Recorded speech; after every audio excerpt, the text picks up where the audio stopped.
చిన్నపిల్లలను జాగ్రత్తగా చూసుకోండి.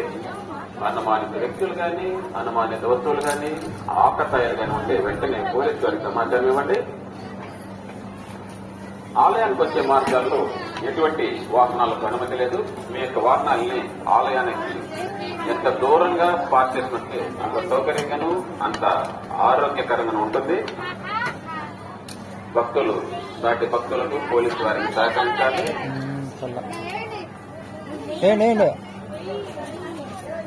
భక్తులకు మున్సిపల్ కార్పొరేషన్ వారి ముఖ్య విజ్ఞప్తి, ఆలయ పరిసర ప్రాంతాల్లో ఉచిత ప్రసాదాలు స్వీకరించిన భక్తులు ప్రసాదాలకు సంబంధించిన పేపర్ ప్లేట్లు కానీ జొన్నలు కానీ గ్లాసులు కానీ మిగిలిపోయిన ప్రసాదాలు సంబంధిత మాత్రమే. ఆలయ పరిసర ప్రాంతాలను పరిశుభ్రంగా ఉంచండి. ఆలయ పవిత్రతను కాపాడండి. అమ్మవారి